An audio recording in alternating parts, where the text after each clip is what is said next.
Good morning. Morning. Call our meeting to order. I think at this point we're going to do the Hamilton County Records Commission meeting. So we have the agenda up on our computers and on the big screen. It's all right.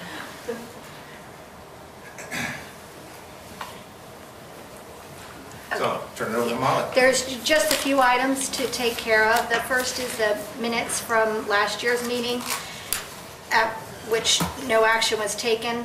We have no records to dispose of at this time, and we'll be doing a review of the retention schedule over the next year. So that's it. Any comments on that? Move to approve. Second? Second. Second. Okay, Mr. Moran? Aye. Mrs. Trell? Aye. Mr. Sittenfeld? Aye. Mr. Zaring? Aye. Mrs. Lamacchia? Aye. Mr. Wright? Aye. Okay. That concludes that. If only they were off. Okay. Yes, you can say everything back to. That's all right. Back Good to time. the board. I think I'm gonna go with the big screen myself.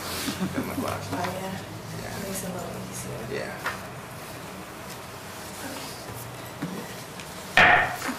I'd like to call the regular meeting of the Hamilton County Cincinnati Board of Trustees to order. This time I don't believe there's anyone signed up for public comment. There is not. All right, well, let's proceed with the agenda. First item is the Roll call. roll call. Okay. Mr. Moran? Here. Mrs. Trell? Here. Mr. Sittenfeld? Here. Mr. Zaring? Here. Mrs. Lamacchia? Here. Mr. Wright? Here.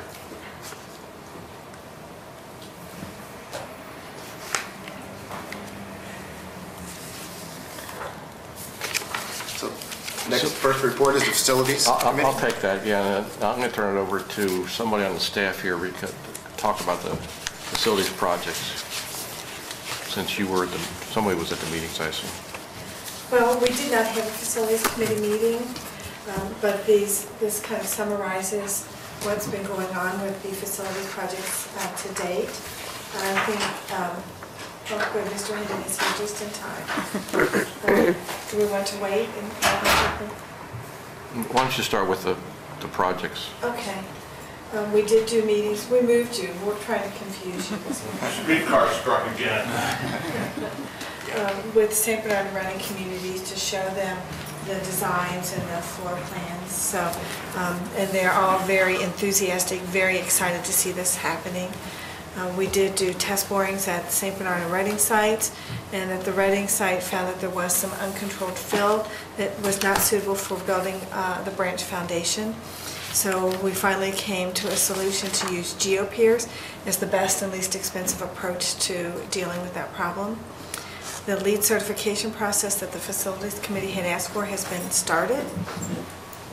We did have a variance hearing with the City of Cincinnati for a reduction in the number of parking spaces at Clifton and substituting landscaping for fencing along Wentworth Avenue, and both of those were approved, which is terrific because especially the parking in the front yard would have been very unattractive and really destructive to the site. So we have decided not to include furniture in this initial public bidding. We are not required to publicly bid furniture, and by putting all three branches together into one furniture package and putting that out to different vendors, we're likely to get better prices than doing them as these two separate projects. It also gives us a little more time to do the furniture selections and things as we go, because that won't be needed until much, much later in the project. It is, however, included in the budgets that we have here. Moats Engineering recommended bidding the geothermal bore fields for St. Bernard, Reading, and Clifton as a separate package, again to get the best pricing. So this has been deducted from the construction bidding and then put into a separate bid package. Are you ready to take over? I am ready. Okay. Sorry.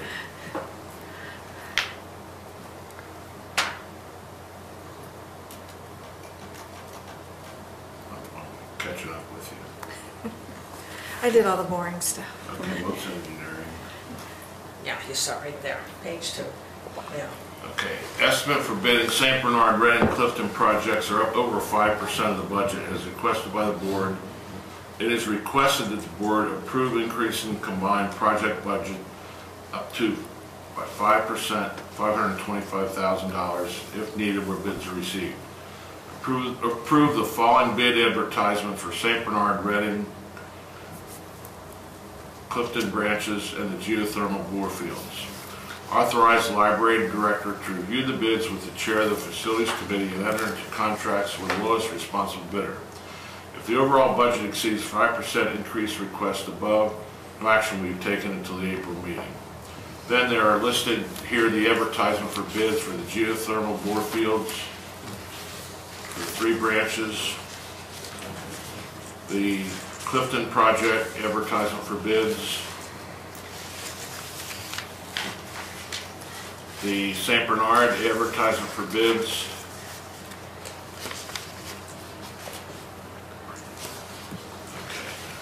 That's, yeah, St. Bernard Reading is that one combined advertisement. okay. St. Bernard work, wait, we don't need a summary of this.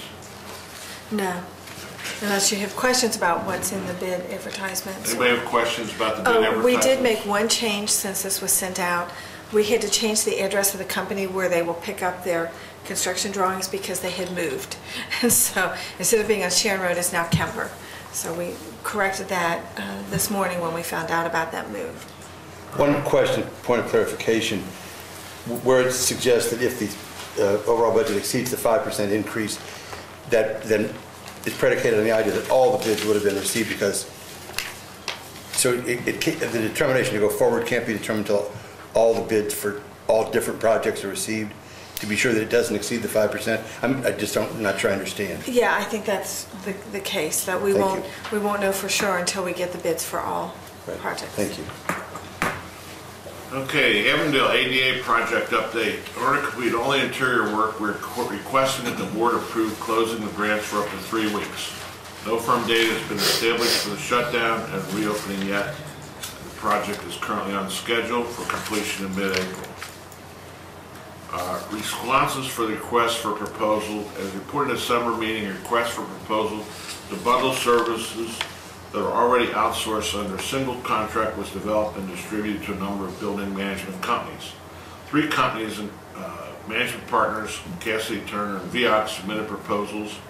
All the initial responses came in higher than the library currently pays for the services. Therefore, we met with each company and asked them for further refine the proposal, and they still came in too high. As a result, we are not moving forward with bundling these services at this time. Smart Saver incentive check was received, the amount of $210,000 from Duke Energy as part of the Smart Saver incentive program and the recent upgrades associated with Phase 2 of the Energy Retro project, and that completes my report. But we do need board approval on the items. Four things, yes. I'll second. Okay, Mr. Moran? Aye. Mrs. Terrell? Aye. Mr. Sittenfeld? Aye. Mr. Zani? Aye. Mrs. Lamacchia? Aye. Mr. Hendon? Aye. Mr. Ray? Aye. Question, please, on Avondale. I'm sure there's precedent for this. How do we convey in advance? Because for people, again, we're dealing with a demographic in some cases where private transportation is less available than for some of our branches, and public transportation more the option. How well and comprehensively and how far ahead do we convey to people who count on regular use that this will happen? And do we suggest alternatives in the most expedient way to get to them? Yes, we do. We will have signage at the branch. We will, of course, put it on our website. It will be promoted through all the different channels that we use. But for a lot of people coming in, the sign at the branch telling them well in advance is the most effective. Right, and then the most proximate alternatives? Yeah, right. Thank you. And we'll actually, we'll reroute their, we set up their hole, to have the hole rerouted, communicating that, because then we have a hole come in, so we can also move material around it, makes it easier for them to find. Unfortunately, there's simply no way to do the work inside without shutting Oh, down. no, it's going to be recommended that you have to close it in order to We have to, do it. but we do our best to make sure people know. It might be a good idea to give a heads up to the Avondale Community Council so Yeah. they can announce it at their meeting and put it in their newsletter and stuff. Yeah, thanks. I think that completes this report. Finance and audit, I think, is next. Okay, we have 2 items to discuss. The first is an authorization to transfer funds. The 2014 appropriations established in December 2013 includes $9 million to be transferred from the general fund to the building repair fund. These funds will be used to complete the funding of the capital projects as approved by the board during 2013. Authorization is requested to transfer those funds during the year as cash flow permits, as permitted by the fiscal officer. Those are detailed in your note. Any questions, Molly helped prepare this, so I would ask her to comment. Okay, good. Next item is an approval to deduct membership dues from the payroll, staff association membership, and Friends of the Public Library membership. We've had inquiries from both Staff Association, which has a $10 annual due, and the Friends of the Public Library, $20 annual dues, to make a one-time annual deduction for membership dues and remit those deductions to each of them. In accordance with the Ohio Revised Code, we need the board authorization to make such deductions from the payroll. We will also require signed consent from the employer prior to deducting the amount. An employee. Employee, yes. What other opportunities are there for deductions? Do we extend that to things such as Archway or United Way? Yes. And those are the only other? Community shares, the foundation, so yes. Move approval. Second. Mr. Moran? Aye. Mrs. Trout? Aye. Mr. Sittenfeld? Aye. Mr. Zaring? Aye. Mrs. Lamacchia? Aye. Mr. Hendon? Aye. Mr. Ray? Aye. Human Resources? The retirement policy revision. This revision corrects a discrepancy between the retirement and sick leave policies by clarifying that the accrued sick leave payout is provided only to full-time staff upon retirement. These policies have been reviewed by Robert S. Brown. We are also removing from the sick leave policy the temporary payout provision that expired in 2012. Copies of the retirement and sick leave policies are attached as Exhibits 1 and 2. Public records requests. To date, we have received 7 records requests from Pat Lance and have fully responded to each of them. The response to the most recent request was prepared by our attorney, Robert S. Brown. A public records request was received from Mark Dunham, a former employee in the acquisition department. A response was sent on February 3rd. The Arts Wave campaign.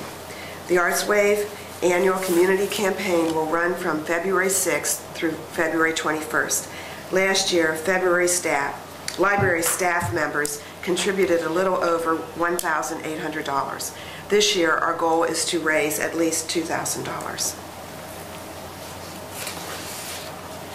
Move approval? Move for approval. Second. Mr. Moran? Aye. Mrs. Trout? Aye. Mr. Sittenfeld? Aye. Mr. Zaring? Aye. Mrs. Lamacchia? Aye. Mr. Hendon? Aye. Mr. Ray? Aye. Now we transition to the Eva Jane Romaine Kuhn Director's Report. As soon as it comes up. So, I think technology is frozen too. yeah. Just a little slow this morning. So highlights of 2013, every year I provide you with kind of an annual report of the accomplishments of the year, and last year was certainly a year that we will not see again anytime soon. It was our 160th anniversary. We renewed our tax levy for another 10 years. We received the National Medal for Museum and Library Services. We received 5 stars from the Library Journal Index, and our circulation reached an all-time high at 17.8 million. We also reached our goal of more than 500,000 cardholders in May, and as of November 30th, we have more than 524,000. I should have updated that. At the end of the year, it was 526, so we continue to add cardholders. Of course, we began our facilities projects with Avondale, Clifton, St. Bernard, and Reading, all moving forward, and thank you for taking that action today to really make them happen. We completed the Phase 2 energy retrofit project at the main library, which has saved a substantial amount of money. Those projections have really come true, and also received the incentive checks of over $300,000 altogether. In April, we joined Search Ohio, which is a statewide consortium of libraries that share resources with one another.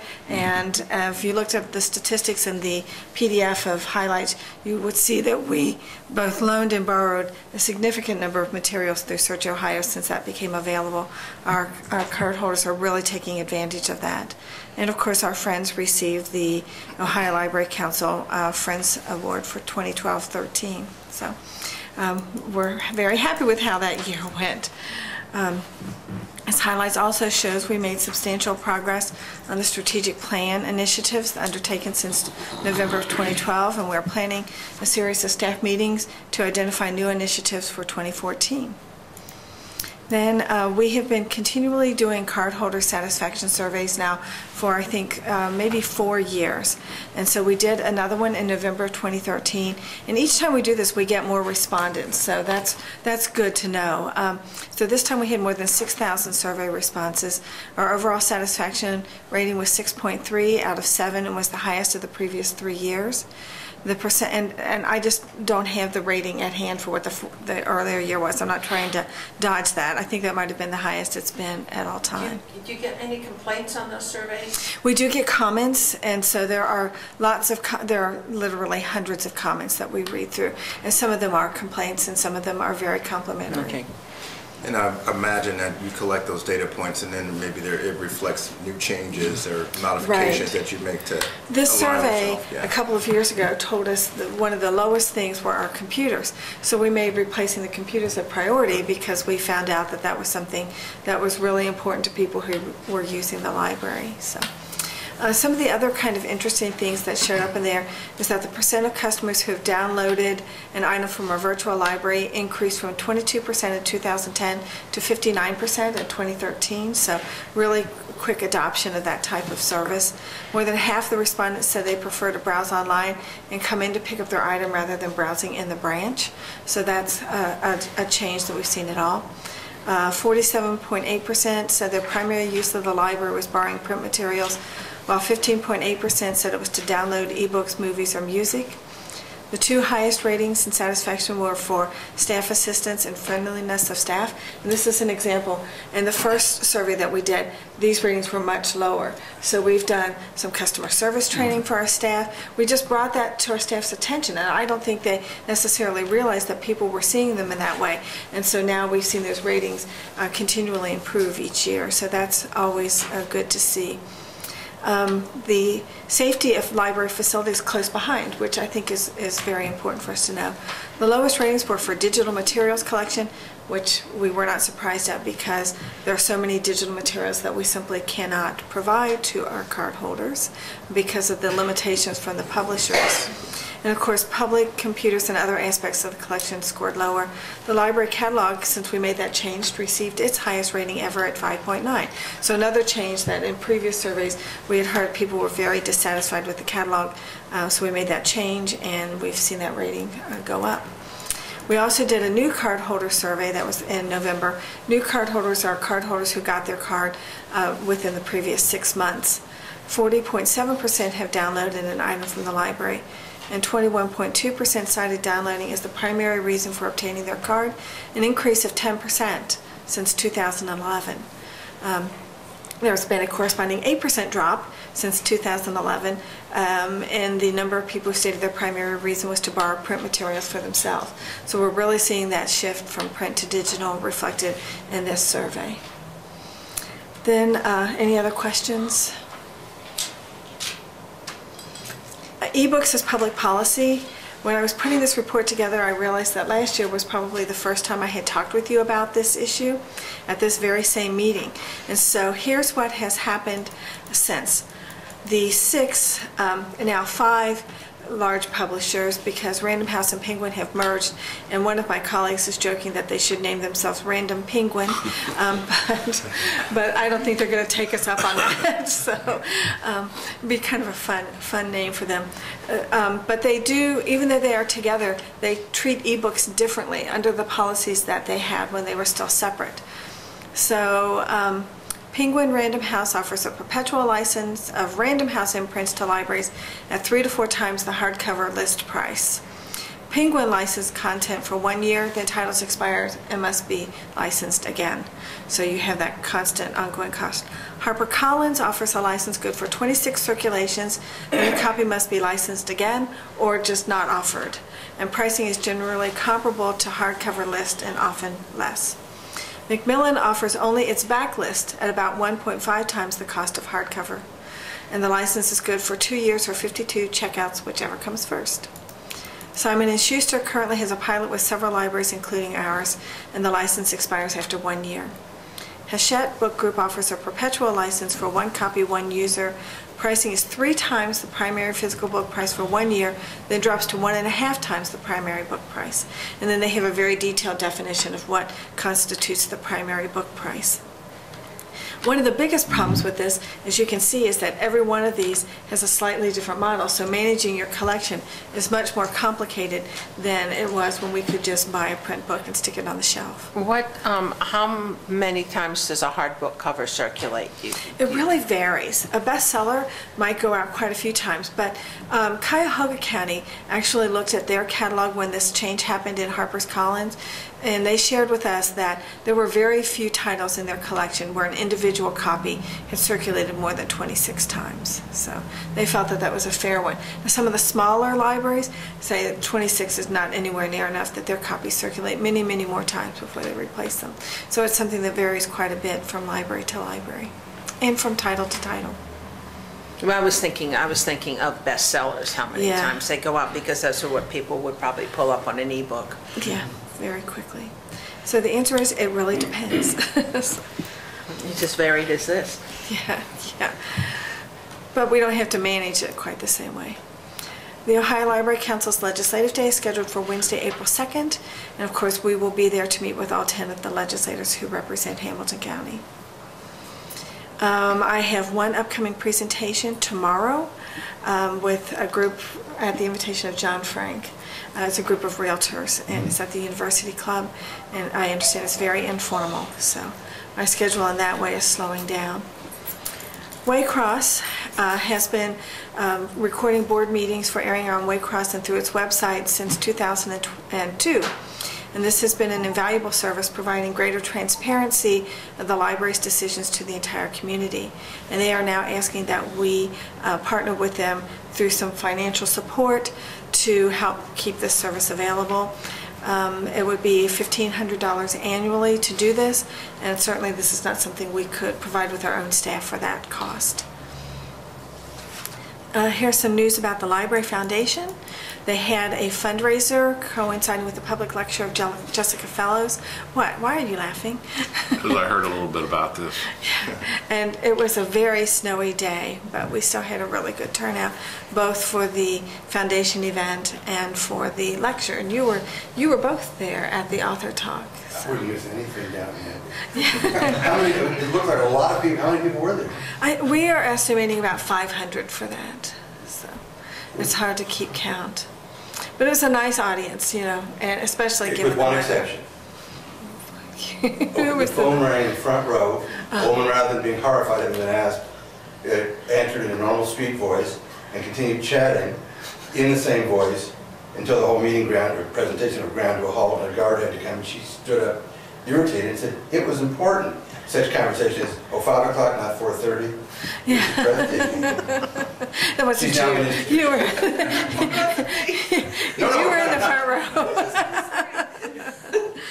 So. Amazing. The Foundation Board held its quarterly meeting on January 22nd.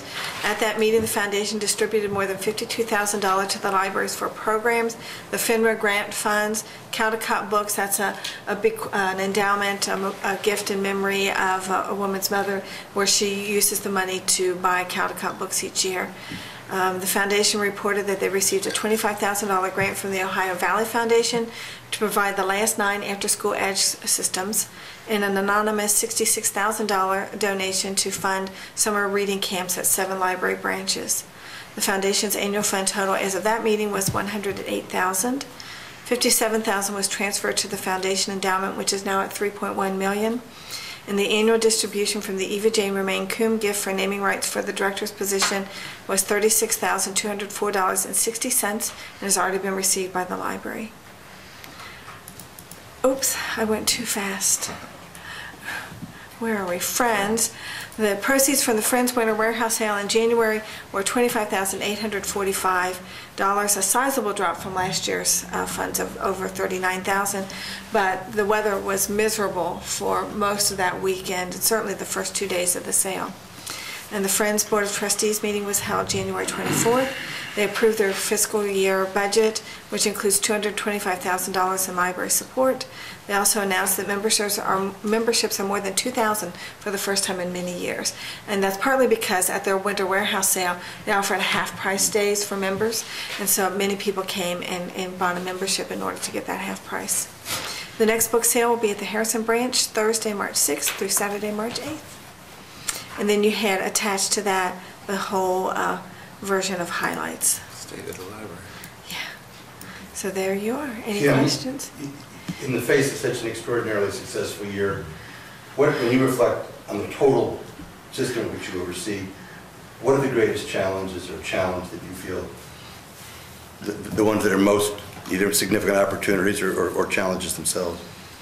Well, I think always after you come off a year like that, one of your biggest challenges is, how do you keep your energy going? How do you keep things moving ahead? Yeah. So we're certainly looking at that. I kind of see this year as what I've called among the staff a hunker down and get it done year, because now we have all these projects underway, and that's certainly going to be a significant amount of time to get those done. I think that the funding is better than it has been for some time. I think we feel more confident that we will have the funds, but we won't be facing significant reductions in services. And the digital books are always going to be a challenge, just making sure that we are changing as quickly as that is to keep up with it. Thank you. Any other questions? Any other questions? Thank you.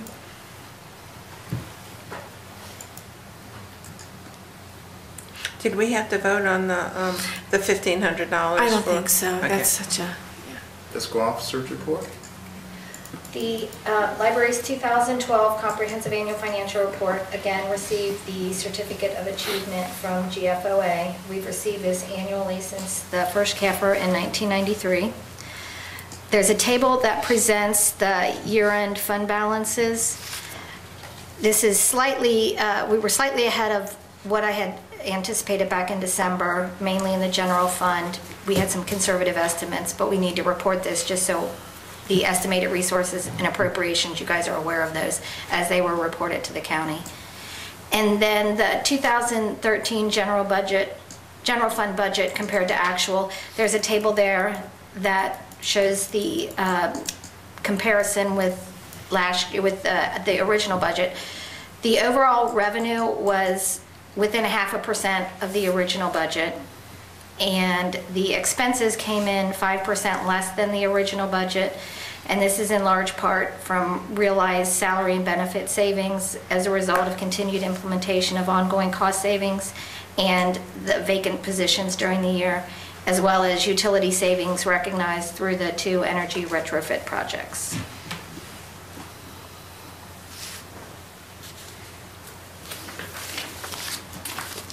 Any questions? I don't believe there's any voting items on that. Yep. Library operations? Great. Services Committee? It's really my pleasure to introduce Liz Anderson, who I got to meet a couple months ago when I presented her the annual President's Award. Liz began her career at the library in 2005 as a part-time library services assistant in the North Central branch. She completed her MLIS degree from Kent State and became a full-time LSA in North Central in 2011. And then in 2012, she promoted to children's librarian at Reading, and in 2013 promoted to branch manager at Reading.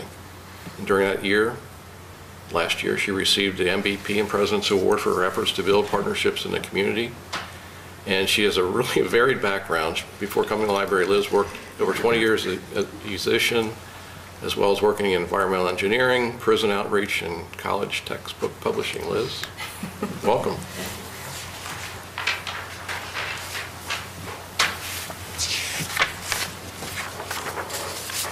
It took me several job opportunities to find the one that fit me best. Thank you for the opportunity to share with you this morning, and I was very grateful to receive the President's Award last year for my work in Reading. Please allow me to tell you about the Reading branch experience as it is now and our excitement about how it will be in the new building. We are a small branch, about 2,000 square feet, with 4.2 FTE employees in a close-knit pedestrian accessible community. We are on a first-name basis with patrons of all ages. We know what they like to read and watch, and we have fun recommending new arrivals they might enjoy. I like to think of the branch as a high-end boutique, and our savvy staff knows just the right assortment of customized materials to match with each patron. Patrons and staff alike are excited about the potential for great things to happen when our new 12,000 square foot branch building is built. Computers and parking rank higher among the adults.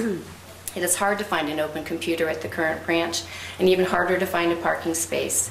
In fact, Reading Road can be dangerous for parking. The ease and safety of a real parking lot with 40 parking spaces will feel like a real luxury. Likewise with public computers. Currently we have 4 computers and a waiting bench. And the new building will have about 40 computers, including a tech lab, so wait times will greatly diminish. Many teens and adults struggle to complete online job applications and are not prepared with email addresses and uploadable resumes. The tech lab will allow us to teach dozens of patrons at once how to set up and use an email account, how to search and apply for job openings, and how to improve their skills using our databases. This will be a much more efficient use of staff time, no longer limited to working one-on-one while juggling other patrons. The new meeting room will really change our lives. We had 400 programs last year involving over 8,000 people. Out of 40 branches, we ranked 27th in the number of programs and 21st in program attendance. But it is a challenge to create the needed space for programs while observing fire code egress and bathroom access. But here are a couple of things we've accomplished within these limitations. We've been serving the children's summer lunches. We had an author visit from Martha Moody. We have monthly children's art club and Lego club and weekly movers and shakers. And we have 65 guests at our annual New Year's Eve party and over 100 for our Halloween party. The new meeting room will have full AV capabilities, including an 80-inch flat screen.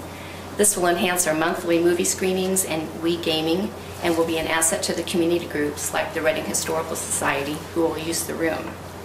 We will be able to host programs with multiple performers, like the ensembles from the CSO, and allow more people to participate. When I point out the meeting room, the maker space, the individual study rooms on the architect's floor plans when they're displayed at the branch, patrons' eyes get big and I hear "wow" a lot. The makerspace is a new concept in public libraries, giving patrons access to sophisticated digital content and equipment, which may include music and video recording or computer animation capabilities.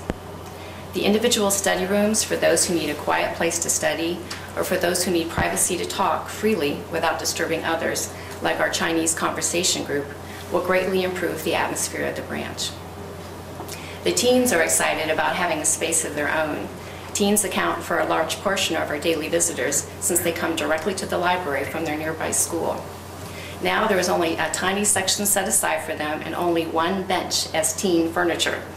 So they are happy to see that they will be getting a sizable chunk of real estate with computers, lockers, tables and chairs, and even windows.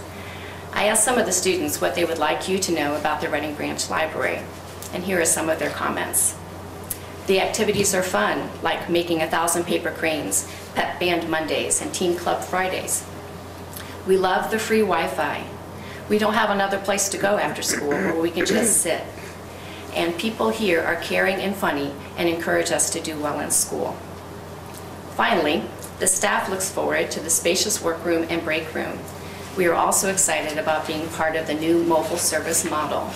Hearing that it's not been done in any other library system before, it's a thrill to play an active part in the evolution of the public library. Thank you for designating the funds to make this new building possible. The community loves their library and appreciates your commitment to the neighborhood. And thank you for having me this morning. Do you have any questions I may answer?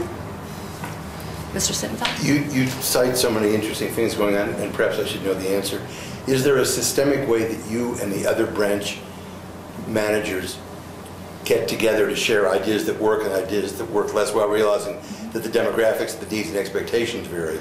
Is there a regular institutionalized sharing? Not necessarily formally. I'm working with a mentor right now, and we have monthly managers meetings, and we have breakout times to get together and discuss ideas that we've heard brought up. And we all communicate via email when somebody's looking for a program to present, or when somebody's had great success with something, then they share it amongst And just curiosity, what is your instrument? Well, my main instrument was organ. Thank you. Thank you. Anybody else? You go from 2,000 square feet to 12,000 square feet. Is your 4.2 FTEs going to be able to manage all that? Well, we expect to grow in our Okay. FTEs as well. Great. But we'll make it work no matter what. Very good. When we're at the branch talking with the staff about the building, you can kind of see that they're used to being in a room where they can almost touch the walls by putting their arms out, and seeing all that space it's a little overwhelming, yeah, to think about managing that much space. But I think they're up for it.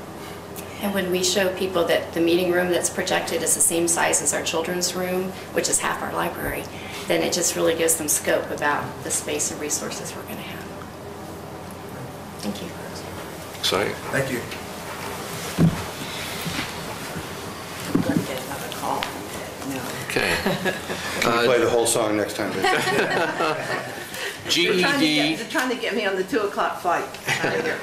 GED practice test changes. For many years, the library has offered customers the opportunity to take the GED high school equivalency test at various locations. Beginning this year, the GED practice test is now entirely computer-based. Unfortunately, there is currently no institutional pricing or practice testing model in place that allows the library to offer GED practice tests in the manner we had previously. We are monitoring the situation for options that will allow the library to reinstitute the practice test service that works with the online testing model.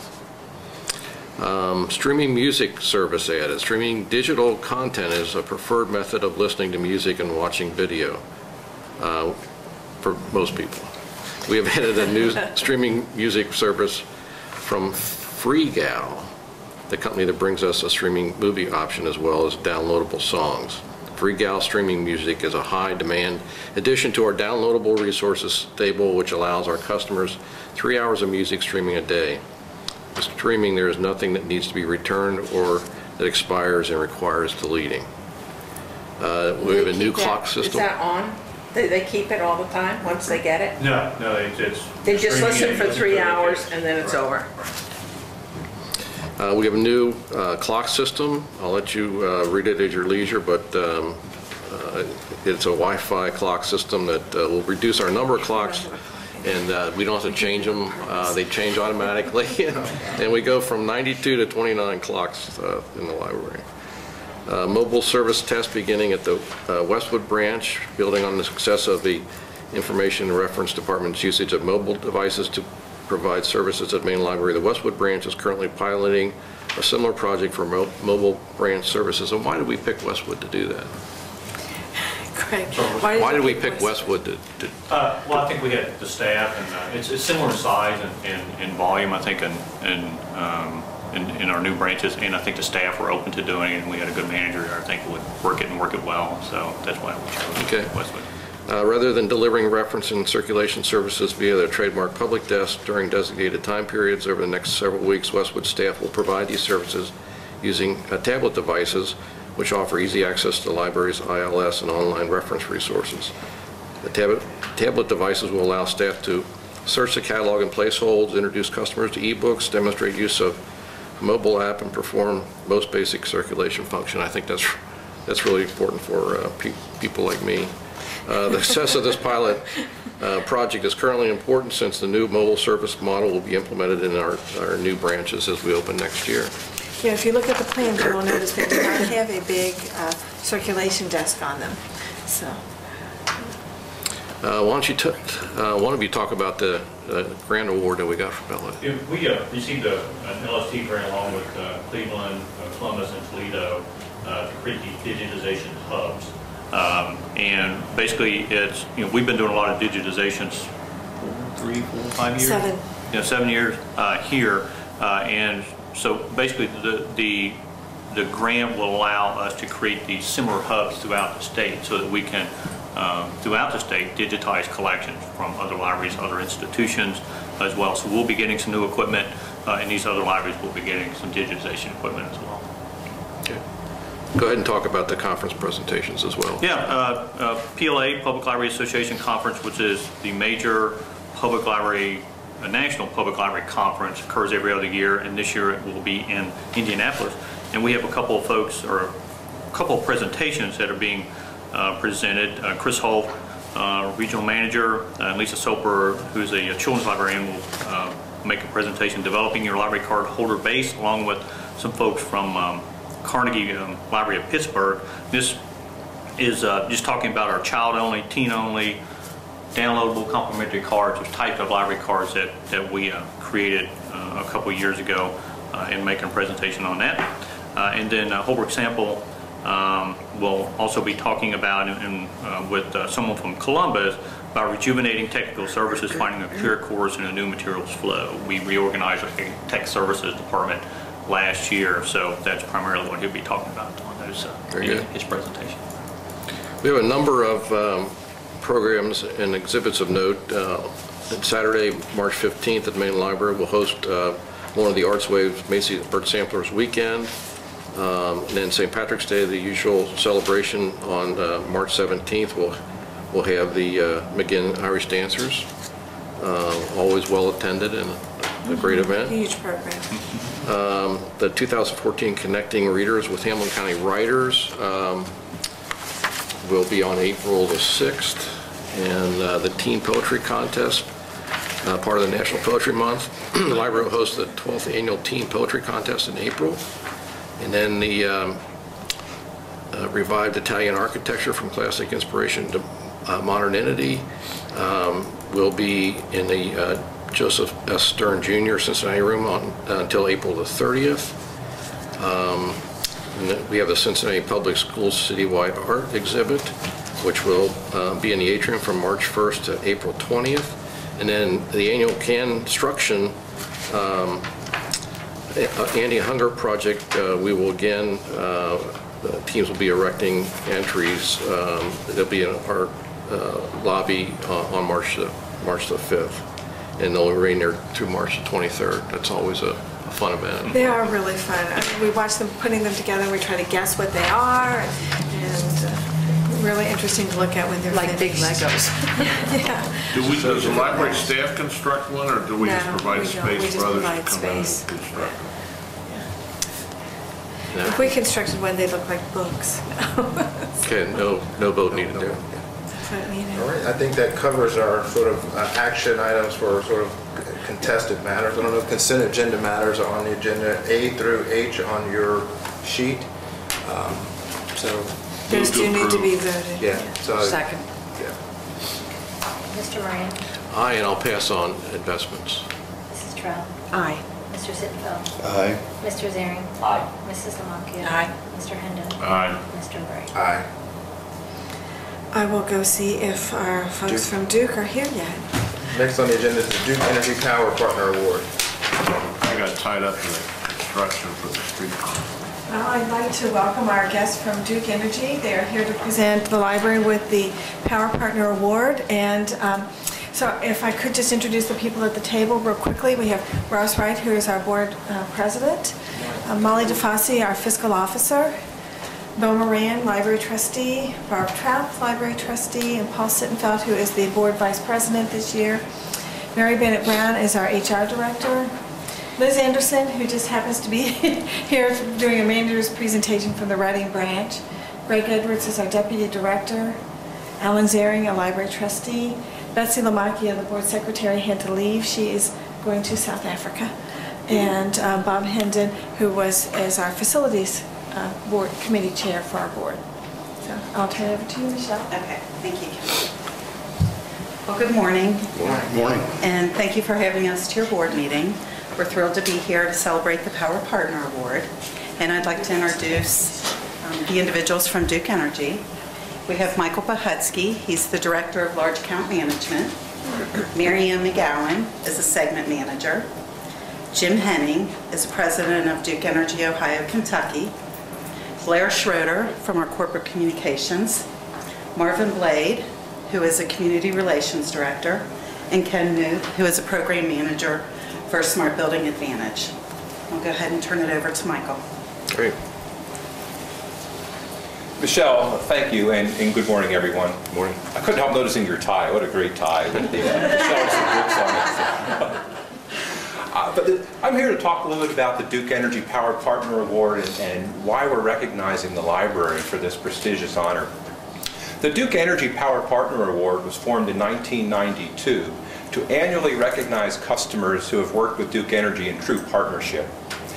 The award was given to the largest customers who throughout the year have exhibited a true spirit of partnership in the areas of customer service, energy efficiency, sustainability, and growth.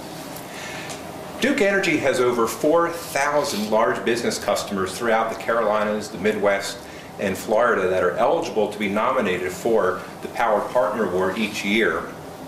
But in the history of the award, only 130 companies have won this award. The award has great significance to Duke Energy, and it's our way of showing you how deeply we appreciate the partnership we have with you.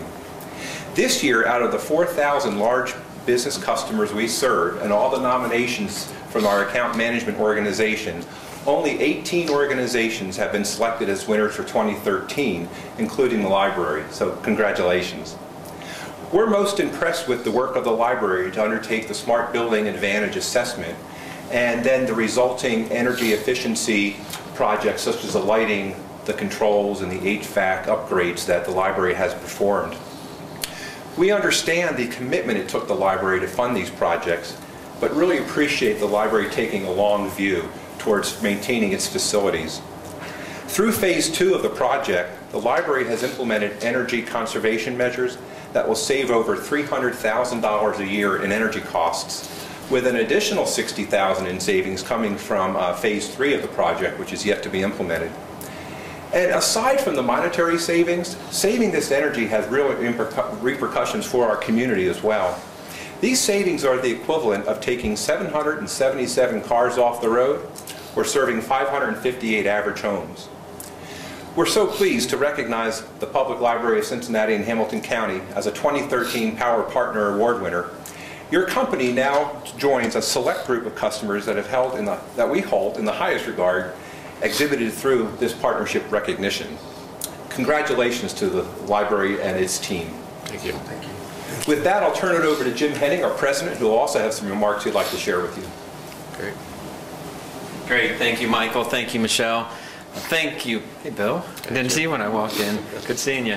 I want to thank all of you for having us here today, and most importantly, on behalf of the 2,800 employees here of Duke Energy Ohio and Kentucky, I'd like to thank you for being a customer of ours. We don't get to say that often enough, but it is important. The partnerships that we have with our customers, with the community, is what has helped us continue to have great success here in the region for over 175 years. The library has deep roots in the region as well, dating back to the early 1800s. And we don't stay in business, and we don't continue to provide services for our customers without learning a few things along the way. And one of the most important lessons is strong partnerships for the residents of Greater Cincinnati and Hamilton County is important to help our community thrive and grow, to be a better place to live and work and play. As I think about this award, as Michael said, it's a very prestigious award. And when I was notified that the library was going to be a recipient of this award, I was very excited. I'm also a library trustee over in Boone County for Boone County Public Library. And I recognize the challenges that libraries face in order to provide services to their residents, to their customers. I also recognize how challenging it is to balance the dollars that are provided and afforded to you as good stewards of the community and place those investments in significant projects like you did with the building improvements. We're glad that we were able to be partners and help lend and provide $300,000 of incentives to phase 1 and phase 2 of the programs for the library, and we're looking forward to continuing to look for common partnerships as the programs continue to grow. So in closing, I just want to say thank you again for your business. Mornings like today, our 2,800 employees are out there working hard to provide reliable, affordable, and increasingly clean service to our customers. It's something we do with great pride because we're all residents of this community, and we look forward to great things for the community as well. So once again, thank you. And with that, I'm going to bring Michael and Michelle back up, and we're going to present the awards. Great. We have 5 individual awards that we'd like to present to the individuals that were instrumental in our partnership. And then we have 1 organizational award that we'll present to the Public Library of Cincinnati and Hamilton County. So we will start with the first award, which is for Jeff Guerin, if you wouldn't mind coming up.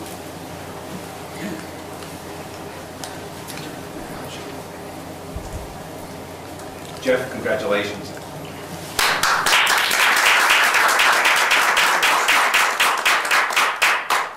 Next, we have Greg Edwards.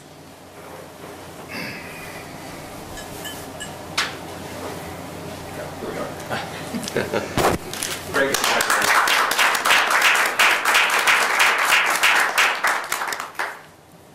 Next, we have Kimber Fender.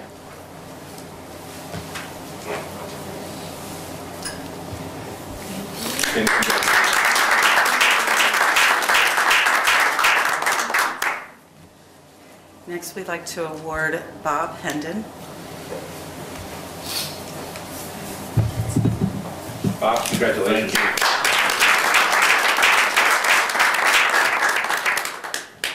Congratulations. And next, we'd like to recognize Bob Moran, or Bill Moran, I'm so sorry. I had William on my brain. I was like, I've got to change it to Bill.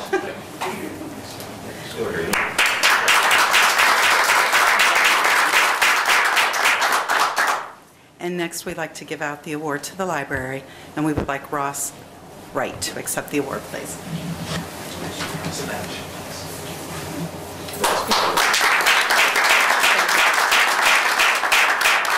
I think I'd be remiss if I didn't say something. First of all, I want to thank you all for coming here. It's very, very cold outside. And I also want to thank you for my heating system working in my house. It's awesome. It's very, very important. But this is a very, very important award. I mean, the world itself is very challenged with energy resources. So to be able to leverage our relationship to make it so that we have the ability to provide our resources to our customers in the most efficient way possible, I really, really appreciate it. So I just wanted to share that with you. Thank you so much. That's great.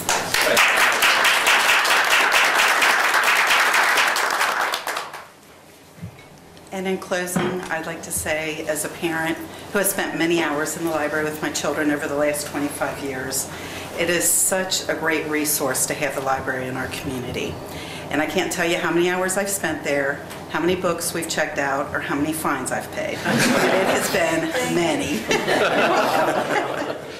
Thank you. So it's great to see the library invest in energy efficiency and to continue to invest in your branches, as I know you have some display boards over there. It helps you remain the sustainable treasure you are today. So again, thank you for inviting us to your board meeting, and thank you most of all for your partnership. And we will be going to the Phoenix for lunch, and we'd like you to join us. Great. Thank you. Thank you. Thank you. I think that's all of our business. Is there a motion to adjourn? First of all, the next meeting is April the 8th, Tuesday at 9:15 at the Cheviot Library Branch. And so we're going to, as we've done last year, kind of meet at the branches. But any other business before the board?